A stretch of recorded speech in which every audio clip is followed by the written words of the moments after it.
الحمد للہ علی احسانی والشکر لہ علی توفیقہ وامتنانہ واشہد ان لا الہ الا اللہ وحدہ لا شریک لہ تعظیما لشانہ اللہم صل وسلم علی عبدک ورسولک محمد وعلی آلہ وصحبہ واخوانہ اما بعد۔ ناظرین کرام السلام علیکم ورحمۃ اللہ وبرکاتہ۔ پروگرام الجھنیں میں آپ سب کا استقبال ہے۔ میں ہوں آپ کا میزبان عبد الباسط، اور اسٹوڈیو میں آج بھی میرے ساتھ ہمارے شیخ محترم جناب حافظ عبدالعظیم عمری مدنی حفظہ اللہ تشریف فرما ہے۔ شیخ صاحب السلام علیکم ورحمۃ اللہ وبرکاتہ۔ وعلیکم السلام ورحمۃ اللہ وبرکاتہ۔ آج کی اس مجلس میں جس موضوع پر ہم گفتگو کرنے والے ہیں، جو ہمارے لیے ہماری زندگی میں الجھنیں پیدا کرتی ہے، جس کی وجہ سے بہت سارے لوگ ڈپریشن کا شکار ہو جاتے ہیں اور بہت ساری پریشانیوں اور مسائل کا انہیں سامنا کرنا پڑتا ہے، وہ موضوع ہے بدگمانی۔ یہ چیز ہماری زندگی میں کیسے الجھن پیدا کرتی ہے، اور یہ مسئلہ کتنا اہم ہے، اور شریعت کی کیا رہنمائی ہے اس تعلق سے بدگمانی سے کیسے بچا جا سکتا ہے، اور بدگمانی ہے کیا، یہ سارے مسائل انشاءاللہ العزیز آج کی اس محفل میں زیر بحث آئیں گے۔ میں اپنے شیخ محترم سے سب سے پہلے جاننا چاہوں گا، شیخ بدگمانی کیا چیز ہے اور یہ انسان کے لیے کیسے الجھن کا سبب بنتی ہے؟ ان الحمد للہ نحمده ونستعینه ونستغفره ونعوذ باللہ من شرور انفسنا ومن سیئات اعمالنا من يهده الله فلا مضل له ومن يضلل فلا هادي له واشهد ان لا اله الا الله وحده لا شريك له واشهد ان محمدا عبده ورسوله اما بعد۔ بدگمانی کیا ہے اور وہ کیسے الجھن بنتی ہے؟ دیکھیے، انسانی ذہن دو قسم کے ہوتے ہیں، دو طرح کے ہوتے ہیں، ایک مثبت ذہن اور ایک منفی ذہن، ایک مثبت سوچ، ایک منفی سوچ۔ مثبت ذہن کا مالک انسان ہر بات کو مثبت طریقے سے سوچتا ہے، اور جو منفی ذہن کا مالک ہوتا ہے وہ ہر بات کو منفی نقطہ نظر سے دیکھتا ہے۔ جی بالکل۔ بدگمانی منفی سوچ رکھنے والے شخص کی ایک صفت ہے، جی، اور انسان کے منفی ذہن کا ایک عملی مظہر ہے بدگمانی۔ بے شک۔ بدگمان انسان حقیقت سے بہت دور ہو کر چیزوں کو غلط نظر سے دیکھتا ہے، چیز ہوتی ویسی نہیں جیسے کہ یہ سمجھ رہا ہوتا ہے، اور ایک ایک کر کے وہ رشتہ داروں سے، دوست و احباب سے، ملنے جلنے والوں سے کٹتا جاتا ہے۔ جی بالکل۔ کیونکہ بدگمان ہے، جی آج اس سے بدگمان ہو رہا ہے، کل اس سے بدگمان ہو رہا ہے، اور آنے والے کل کسی اور سے بدگمان ہو رہا ہے۔ بدگمانی انسان کے لیے ایک عذاب ہے، جو دنیا کو، دنیا والوں کو اس کی نظر میں دشمن دکھاتی ہے۔ اسے یوں لگتا ہے کہ سب میرے دشمن ہیں، بالکل۔ اسے یوں لگتا ہے سب میرے دشمن ہیں، اپنے سائے سے ڈرتا ہے وہ۔ اپنے سائے سے ڈرتا ہے۔ بہت سچ فرمایا آپ نے، سمجھ رہے ہیں؟ سب میرے دشمن ہیں، سب میرے مخالفین ہیں، جبکہ بات ایسی ہوتی ہی نہیں۔ بالکل۔ جیسے کہا جاتا ہے غلطیوں سے زیادہ غلط فہمیاں ہوتی ہیں، جی جو مشہور ہے جملہ، غلطیوں سے زیادہ غلط فہمیاں ہوتی ہیں۔ تو ان غلط فہمیوں کا سب سے زیادہ شکار زندگی میں ہوتا ہے بدگمان انسان، بالکل بالکل۔ جس کے مزاج میں بدگمانی ہوتی ہے۔ جی بالکل۔ اور یوں کہیے کہ وہ یہ مزاج خود اس شخص کے لیے عذاب بن جاتا ہے، زندگی اس کی الجھنوں کی شکار ہو جاتی ہے۔ ذرا سوچی بتائیے بھی تو صحیح کہ جس شخص کو یوں نظر آتا ہو کہ سب میرے دشمن ہیں، کیا اس کی زندگی میں سکون رہے گا؟ بالکل نہیں، ہمیشہ اضطراب رہے گا، اضطراب رہے گا۔ چین بھری سانسیں وہ لے سکے گا؟ کبھی نہیں۔ کبھی نہیں۔ جس کو لگتا ہے کہ ساری دنیا میری دشمن ہے، سوتے جاگتے کبھی بھی اسے قرار نہیں مل سکتا۔ کبھی نہیں مل سکتا۔ تو اس طرح بدگمانی بہت بڑا عذاب ہے۔ بدگمانی کا مزاج انسان کو کھوکھلا کر کے رکھ دیتا ہے، اور اس کے مسائل کو بڑھاتا ہے۔ جی اس کے مسائل کم نہیں ہوں گے، اس کے مسائل بڑھیں گے، اور ہر آئے دن نئے نئے مسائل پیدا ہوں گے، اور ان مسائل کو پیدا کرنے والا وہ خود ہے، اس کا اپنا ذہن ہے، اس کی اپنی سوچ ہے۔ بے شک۔ تو کتاب و سنت میں اس تعلق سے کیا رہنمائی ملتی ہے بدگمانی کے تعلق سے؟ کتاب و سنت میں انسانی زندگی کے ہر مسئلے کا حل ہے۔ الحمدللہ۔ تو اللہ تبارک و تعالیٰ نے سورۃ الحجرات کے اندر اہل ایمان سے خطاب کرتے ہوئے بدگمانی سے بچنے کی تلقین کی ہے. چنانچہ اللہ تعالیٰ نے فرمایا یا ایھا الذین آمنوا اجتنبوا کثیرا من الظن ان بعض الظن اثم. کہا کہ اے ایمان والو بہت زیادہ گمان کرنے سے بچو, جی بدگمانی سے بچو. ان بعض الظن اثم, اس لیے کہ بہت سارے تمہارے گمان وہ گناہ ہوتے ہیں. بالکل. کون سے گمان گناہ ہوتے ہیں؟ یہی گمان جو کہ منفی ہوتے ہیں وہ گناہ ہوتے ہیں. جی ظاہر بات ہے کہ ایک شخص جو آپ کا خیر خواہ ہے اسے آپ بدخواہ سمجھ رہے ہیں, ایک شخص جو آپ کا دوست ہے اسے آپ دشمن سمجھ رہے ہیں, ایک شخص جو آپ سے قریب ہے اسے آپ دور سمجھ رہے ہیں, تو یہ کتنی بڑی غلطی کر رہے ہیں. یہ گناہ ہونا چاہیے کہ نہیں؟ بالکل ہونا چاہیے. بے شک. اس لیے اللہ نے کہا اجتنبوا کثیرا من الظن, کہ بہت زیادہ گمان کرنے سے بچو, بہت بدگمانی سے پرہیز کرو. ان بعض الظن اثم, اس لیے کہ بعض گمان گناہ ہے. اور میں یہاں آپ کو یہ بتا دوں, قرآن نے یہ نہیں کہا کہ ہر گمان گناہ ہے, یہ نہیں کہا. جی کیونکہ ایک چیز ہے دور اندیشی جسے کہتے ہیں حقیقت میں وہ بھی کیا ہے؟ گمان ہے. گمان ہی ہے. وہ بھی گمان ہی ہے, جی لیکن صحیح گمان ہے, سچا گمان ہے. جی گمان اگر سچا ہو جائے تو دور اندیشی بن جاتا ہے, بے شک. اور گمان اگر غلط ہو جائے تو وہی بدگمانی جو ہے میں بدل جاتا ہے. تو اس لیے کہ ان بعض الظن اثم, بعض گمان گناہ کا درجہ رکھتے ہیں, گناہ ہوتے ہیں, اس لیے بچو. یہ تو قرآن مجید میں ہے. حدیث کے اندر نبی کریم صلی اللہ علیہ وسلم نے فرمایا ایاکم والظن فإن الظن اکذب الحدیث. لوگوں بدگمانی سے بچو, بدگمانی سے. ایاکم جو عربی زبان کا جو اسلوب ہے نا, یہ اسلوب خود اپنے اندر بڑی قوت رکھتا ہے. جیسے کہتے ہیں کہ ایاک والاسد, ایاک والاسد, شیر ہے, شیر سے بچو, شیر سے بچو, جیسے کوئی بہت بڑا خطرہ آئے. جی جی ایسے ایاک کا وہ اسلوب رکھتا ہے. بدگمانی کے لیے پیارے نبی نے وہی اسلوب, ایاکم والظن, بدگمانی سے بچو, بدگمانی سے بچو. کیوں؟ فإن الظن اکذب الحدیث, اس لیے کہ بدگمانی سب سے زیادہ جھوٹی بات ہے. کیسے سب سے زیادہ جھوٹی بات ہوتی ہے؟ بھائی میں نے سمجھ لیا کہ زید وہ میرا دشمن ہے, اور یہ سمجھ, یہ سوچ اتنی پختہ ہو گئی کہ مجھے 100% یقین ہو گیا کہ وہ میرا دشمن ہے, جبکہ حقیقت میں بیچارہ دوست ہے. وہ جی میرے تعلق سے وہ ہرگز منفی جذبات رکھتا ہی نہیں ہے, وہ میرا خیر خواہ ہے, میرا بدخواہ ہے. میں اپنی اس منفی سوچ, اپنی اس منفی فکر کی وجہ سے اور اپنی بدگمانی کے مزاج سے میں اس کو دشمن سمجھ بیٹھا ہوں, جبکہ ہے کیا وہ میرا دوست. اسی لیے پیارے نبی نے کہا دنیا میں سب سے زیادہ جھوٹی بات وہ بدگمانی ہے. بالکل. جھوٹ کی بہت بڑی شکل ہے. یہ جھوٹ صرف زبان کا نہیں ہوتا ہے, جھوٹ فکر کا بھی ہوتا ہے, جھوٹ سوچ کا بھی ہوتا ہے. یہ بدگمانی جو ہے فکر کا جھوٹ ہے, اور یہ بدگمانی جو ہے ہماری سوچ کا جھوٹ ہے.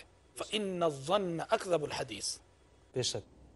کہتے ہیں شیخ کہ یہ بدگمانی جو ہے رشتہ داری میں یہ بہت زیادہ مضر ثابت ہوتی ہے, اور خاص طور سے رشتہ داری کے معاملے میں رشتہ داروں کے بیچ میں اگر انسان بدگمانی کا شکار ہو جائے تو یہ چیز بہت زیادہ اس کے لیے مہلک اور گھاتک ثابت ہوتی ہے. یہ کیسے؟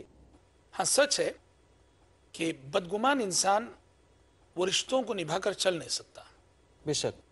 رشتوں کو نبھانا اس کے لیے بہت مشکل ہوتا ہے.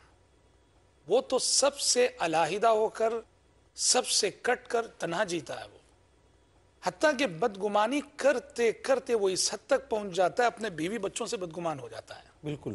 جی ہاں, دوسرے رشتہ داروں سے, دور کے رشتہ داروں سے, اڑوس پڑوس سے بدگمان ہونا ہوتے ہوتے اپنے اپنے قریبی لوگوں سے بدگمان ہونے لگتا ہے.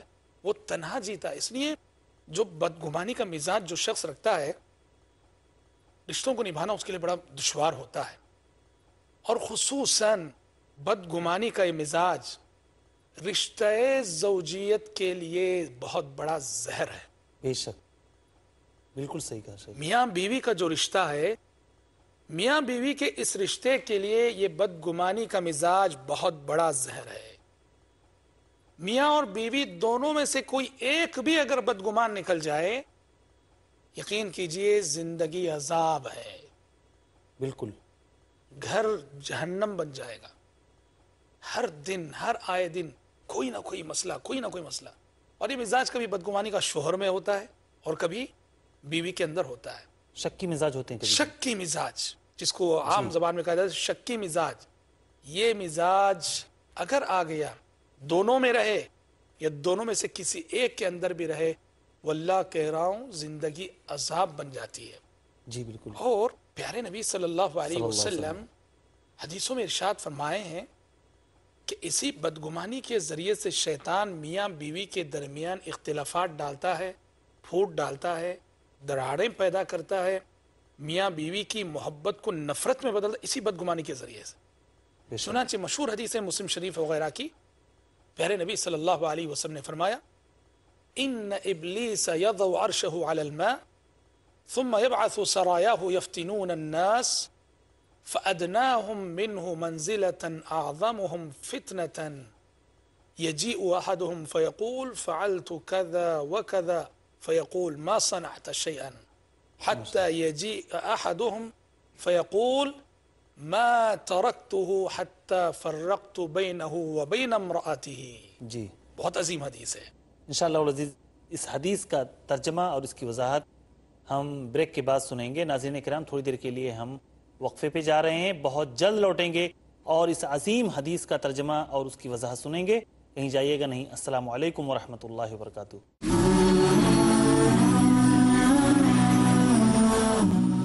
السلام علیکم ورحمۃ اللہ وبرکاتہ. محترم ناظرین، آپ سب کا دوبارہ استقبال کرتا ہوں.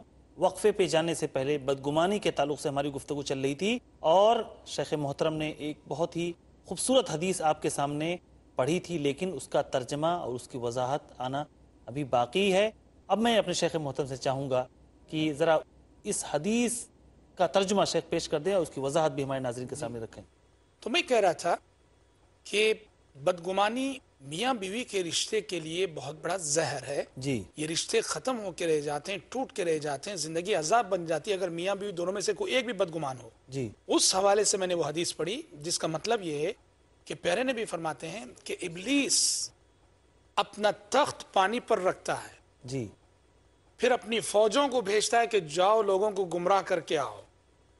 اب اس کی فوجیں جاتی ہیں، شیاطین لوگوں کو گمراہ کرتے ہیں، اور جب واپس ابلیس کے پاس لوٹتے ہیں ابلیس سب کا جائزہ لیتا ہے، پوچھ رہا ہوتا ہے آج کس نے کیا کارنامہ انجام دیا.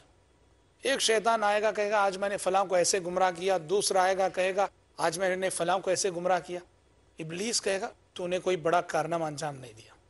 یہاں تک کہ پیارے نبی کہتے ہیں ایک شیطان آئے گا وہ کہے گا آج میں فلاں میاں بیوی جو بڑی محبت سے رہ رہے تھے، بڑی الفت سے رہ رہے تھے، آج میں ان کے درمیان داخل ہوا اور ایک دوسرے کے تعلق سے ان دونوں کو بدگمان کیا، ایک دوسرے کے تعلق سے دلوں میں وسوسے ڈالے، یہاں تک کہ دونوں آپس میں لڑنے لگے، جھگڑنے لگے، ان کی محبتیں نفرتوں میں بدل گئیں اور ہوتے ہوتے بات طلاق تک پہنچ گئی، دونوں ایک دوسرے سے جدا ہو گئے. اللہ اکبر. پیارے نبی صلی اللہ علیہ وسلم فرماتے ہیں ابلیس کو اتنی خوشی ہوتی ہے، وہ اٹھتا ہے، اس شیطان کو بلاتا ہے، آگے بڑھ کے گلے لگاتا ہے، کہتا ہے تو نے بہت جو ہے بڑا کام کیا ہے. یہ اصل کارنامہ ہے. یہ حدیث میاں بیوی کو سمجھنا چاہیے، خصوصاً وہ جو شکی مزاج ہے نعوذ باللہ، جی ان کو سمجھنا چاہیے اور زندگی میں اس مزاج سے اور اس کے نقصانات سے خود کو بچانے کی کوشش کرنی چاہیے. بدگمان انسان یہ سمجھ لے اپنے بارے میں کہ میرے اندر بدگمانی کا مزاج ہے اور یہ مان کر چلے، جی کافی حد تک مسائل کم ہو سکتے ہیں. بالکل. لیکن مسئلہ ہے کہ وہ مانتا نہیں. جی ہاں بالکل، یہ بہت بڑی بات ہے. تو بدگمانی سے بچنے کے لیے کیا عملی تدابیر ہو سکتی؟ بدگمانی سے بچنے کی سب سے بڑی عملی تدبیر یہ ہے کہ بدگمانی کا موقع نہ دیا جائے. بدگمانی کا بالکل موقع نہ دیں. دیکھیے جس طرح بدگمانی کرنا غلط ہے ویسے بدگمانی کرنے کا موقع دینا بھی غلط ہے. مثلا ابھی ہم نے رشتہ زوجیت کے سلسلے میں بات کر رہے تھے. اگر میاں اور بیوی میں بدگمانی اس بنیاد پر آتی ہے کہ مثلا بیوی بدگمان مزاج کی ہے اور وہ شوہر پر اس لیے شک کرتی ہے کہ وہ روزینہ رات 12 ساڑھے 12 بجے آتے ہیں، کیوں، کہاں جاتے ہیں اتنی دیر، جی کیا کرنا چاہیے؟ اب یہاں بدگمانی سے بچنے کی تدبیر کیا ہے کہ وہ شوہر اپنے معمولات میں تبدیلی لائے، بے شک 12 ساڑھے 12 بجے آنے کے بجائے وہ 9-10 بجے آ جائے گھر، یہ رشتے کو نبھا کر چلنا کتنی بڑی بات ہے. تمہارا کتنا بھی بڑا کام ہو وہ اس سے عظیم تو نہیں ہو سکتا.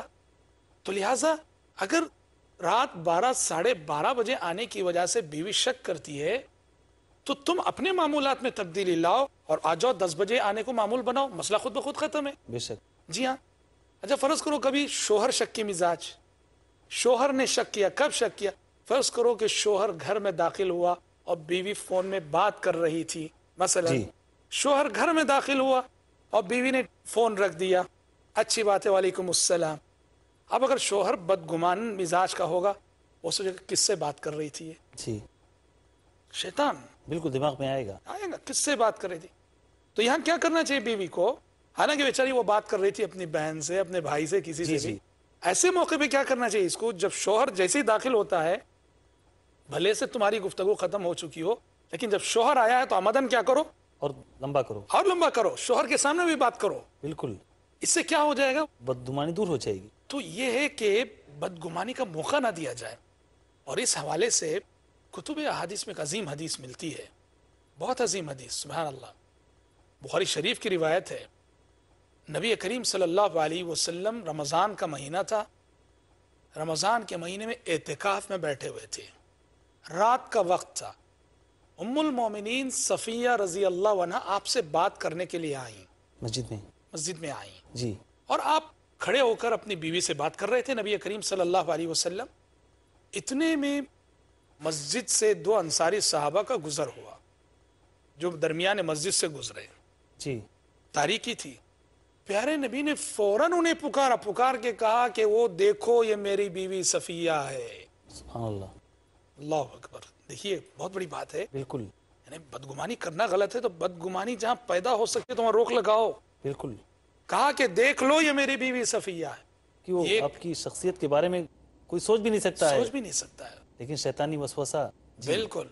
تو پیارے نبی نے جیسے ہی یہ فرمایا دونوں صحابہ اتنے پریشان ہوئے ایسے جیسے ان کے قدموں تلے سے زمین کھسک گئی ہو. بالکل.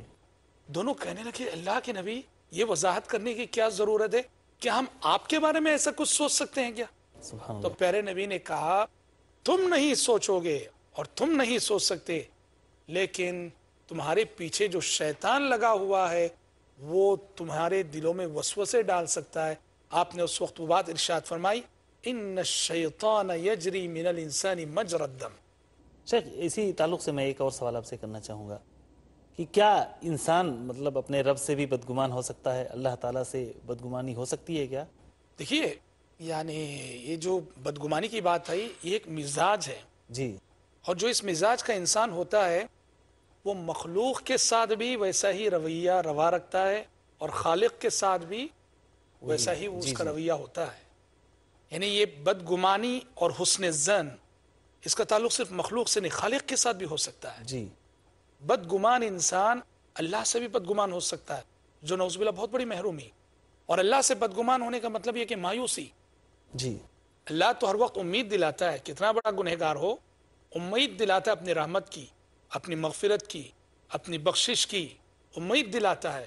اور اللہ کہتا ہے کہ میرے ساتھ حسن ظن رکھو, عمل کرو اور عمل کے ساتھ حسن ظن رکھو, میں تمہارے ساتھ تمہارے گمان کے مطابق معاملہ کروں گا. حدیث قدسی ہے نا وہ مشہور کہ اللہ تعالیٰ نے فرمایا انا عند ظن عبدی بی, میرا بندہ میرے ساتھ جیسا گمان کرتا ہے میں اس کے ساتھ ویسا معاملہ کرتا ہوں. یہ حدیث رسول ہے. اور تو لہٰذا اللہ کے ساتھ حسن ظن ہونا چاہیے, خصوصاً یہ حسن ظن یہ نیک گمان موت کے وقت دنیا سے جاتے ہوئے اللہ کے ساتھ حسن ظن رکھتے ہوئے جانا چاہیے.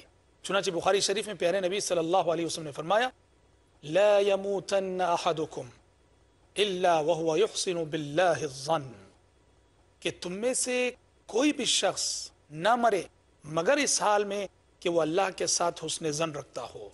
یعنی دنیا سے جاتے ہوئے اللہ کے ساتھ حسن ظن لیتے جاؤ. اس کا مطلب یہ ہے کہ اللہ تعالیٰ ہماری لغزشوں کو معاف کرے گا, ہماری کوتاہیوں سے درگزر کرے گا, اور اللہ ہمیں جنت دے گا, ہمیں جہنم سے بچائے گا. وارحم الراحمین ہے, ورب العالمین ہے, یہ حسن ظن. جی بالکل. دنیا سے جاتے ہوئے کہتے ہیں خاص طور پر اللہ کے ساتھ حسن ظن کرتے ہوئے جاؤ اور اللہ تمہارے ساتھ ویسے ہی معاملہ کرے گا. جیسے میں نے کہا کہ اگر رب کے ساتھ بدگمانی ہو جائے نا انسان رب کی رحمت سے مایوس ہو جاتا ہے، بالکل اس کی بخشش سے مایوس ہو جاتا ہے، اور یہ مایوسی اس کو عبادات میں بھی پیچھے کر دیتی ہے۔ بالکل جی ہاں بالکل بھائی، انسان کب ہاتھ پھیلائے گا، کب مانگے گا، کب روئے گا، کب گڑ گڑائے گا؟